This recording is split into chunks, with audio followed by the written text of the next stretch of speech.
internautes, bonjour. Nous sommes ce matin dans les locaux de Biovision à Zurich avec une représentante de cette organisation qui va nous dire ce que c'est que Biovision, les objectifs de cette organisation. Bonjour madame. Bonjour. Vous êtes Loredana Soap. Madame Loredana, vous avez dit que signifie Biovision? En fait, c'est une organisation suisse, mais qui travaille principalement avec des organisations partenaires et des paysans en Afrique de l'Est. Et notre but, c'est d'être un acteur actif pour le développement écologique et avec un focus sur l'agriculture organique, biologique. Madame, quelles sont vos fonctions dans cette organisation? Moi, je suis responsable de programme. Ça veut dire que j'ai un portfolio des différents projets qu'on fait avec des partenaires en Afrique de l'Est. Ok, alors Madame, dans sa conférence du mercredi 28 juin à Oslo, à Winterthur, le docteur Hans Rudolf Herren a parlé des techniques agricoles. Je veux dire, si vous voulez, d'une révolution technique agricole. De quoi s'agit-il exactement? Ça veut dire qu'il faut une révolution technique ou technologique, mais pas avec un financement énorme, mais pour que cette technique soit applicable par des petits paysans et pour que ce soit possible de les répéter ailleurs. Alors ça veut dire qu'on essaie de travailler surtout avec le savoir, mais pas avec des ingrédients chimiques ou extérieurs qui coûtent cher. Ah oui. Alors, dites-nous un peu, comment les États africains peuvent-ils se procurer ce matériel accompagnant vos procédés? Alors, je pense que la chose la plus importante, c'est qu'on s'intéresse plus pour la méthodologie de l'agroécologie. Ça veut dire qu'on ne regarde pas seulement le rendement, qui est sûrement important, mais on regarde également un peu l'environnement, la côté sociale, pour que le développement soit intégré et pas seulement le focus sur la techno ou sur le rendement.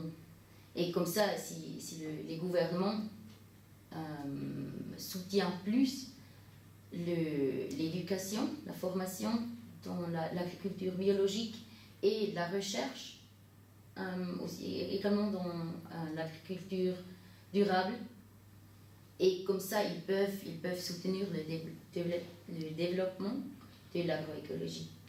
Madame, au cours de cette conférence de Winterthur, un film a été projeté, alors, dans lequel nous avons vu l'utilisation des machines agricoles et de produits chimiques. Il y avait des machines agricoles dans le film et il y avait aussi des produits chimiques. Si la machine est essentielle, quels sont les effets de ce produit chimique-là à long terme sur l'organisme humain des gens qui utilisent ça? Bon, ça dépend beaucoup du produit chimique, parce qu'il y a des produits qui sont vraiment nuisibles pour le corps des humains également, mais il y a d'autres produits qui sont toujours pas bien, mais qui sont pas tellement graves. Mais normalement, ce qui est vraiment dangereux, c'est quand les paysans ne savent pas comment utiliser les produits chimiques. Et s'il n'y a pas de protection pour le corps, ça peut avoir des effets sur le corps en général, mais ça peut également causer du cancer. Donc là, c'est vraiment important premièrement qu'on sache comment l'utiliser et deuxièmement qu'on coupe l'utilisation de ces produits. En d'autres termes, vous avez des techniciens qui accompagnent les utilisateurs de ces produits sur le terrain. Vous avez des techniciens? Chez nous, oui. Bon, on essaye de trouver des autres solutions pour que les paysans ne doivent plus utiliser ces produits chimiques. Quelquefois, on ne peut pas couper à 100%, alors il faut une phase de transition où on utilise moins les produits chimiques, donc on essaie nos partenaires en Afrique de l'Est essaient de donner une formation comment l'utiliser, mais en même temps, ce qui est encore plus important, de montrer comment on peut protéger les plantes, les cultures sans les produits chimiques. Madame, vous avez parlé tout à l'heure de l'Afrique de l'Est, des pays de l'Afrique de l'Est dans lesquels vos expériences sont pratiquées. Pourquoi est-ce que c'est exclusivement dans ce coin-là du monde que voilà, vous expérimentez vos connaissances? C'est pas exclusivement là, mais c'est un peu par histoire qu'on est actif dans les pays de l'Afrique de l'Est. Et c'est surtout parce que, comme vous avez dit, notre président, Hans Rudolf Herrn, il a été directeur du Centre international de recherche sur les insectes à Nairobi, CICP. Donc c'est pour ça qu'on a commencé à travailler dans les pays voisins de Kenya. Mais finalement, la méthodologie agroécologique, ou bien notre approche de travailler avec des partenaires locaux et celui qui travaille vraiment avec les paysans, c'est un processus participatif. Donc ça, c'est universel. Ce serait également intéressant pour l'Afrique de l'Ouest.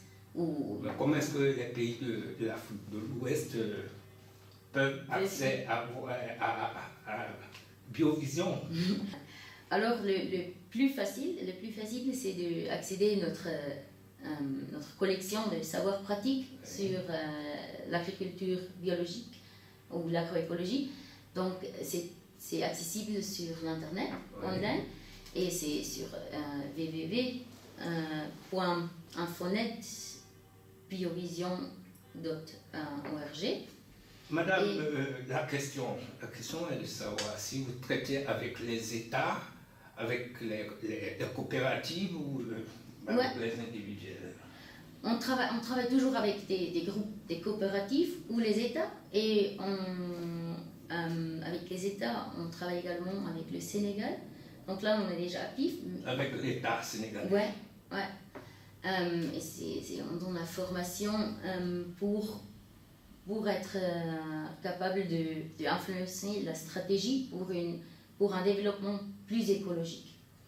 Et là, on est déjà actif. Mais sinon, c'est vraiment qu'on travaille toujours avec des groupes, des coopératives qui peuvent soit accéder à notre collection de savoirs, ou bien ils peuvent abonner notre journal, mais qui est en anglais. Alors ça, c'est pour ceux qui parlent anglais, c'est The Organic Farmer. Et Madame, les agriculteurs africains sont majoritairement pauvres. Ouais. Alors, comment ceux-là peuvent-ils s'acquérir de vos méthodes qui sont déjà efficaces? Là, je pense vraiment la clé, c'est d'avoir accès à une formation, soit que c'est par radio ou bien par ce journal, ou soit qu'il y a des personnes qui vraiment enseignent là-dessus. Donc, parce que la bonne chose avec ça, c'est que quand il y a un paysan ou une paysanne qui sait comment le faire, elle ou lui peut enseigner les autres. Donc ça, c'est le savoir qu'on peut reproduire et donner à d'autres. Mais Madame, quand ce film sera diffusé en Afrique, certainement certaines coopératives souhaiteraient vous toucher individuellement. Je vais parler de Biovision. Comment peut-il faire? Là, c'est le plus facile de communiquer avec un programme de communication paysan. C'est le Farmer Communication Program. Parce que là, on a des partenaires à Nairobi qui sont vraiment dans le champ, et ils donnent également des conseils individuels. En d'autres termes, Biovision n'a rien prévu pour les pays francophones d'Afrique jusqu'à présent. On a Ouais, jusqu'à présent, on n'est pas nous-mêmes actifs là, mais c'est pas du tout impossible. Alors, on a toujours un Comment peux-tu faire directement? Bon, quand il y a des projets concrets, Oui. et on est intéressé de s'échanger sur les expériences. C'est-à-dire que ouais, donc là, alors on peut nous contacter. Ok, c'est-à-dire que les coopératives des pays francophones africains peuvent vous adresser des projets, c'est ça? Ou des contacts, peuvent tisser dans un premier temps des contacts, c'est ça? Ouais, c'est exactement ça. Ils peuvent nous contacter. Via votre site internet ou bien par une adresse? Ouais, soit sur le site internet. C'est également, on peut trouver beaucoup d'informations, également en français.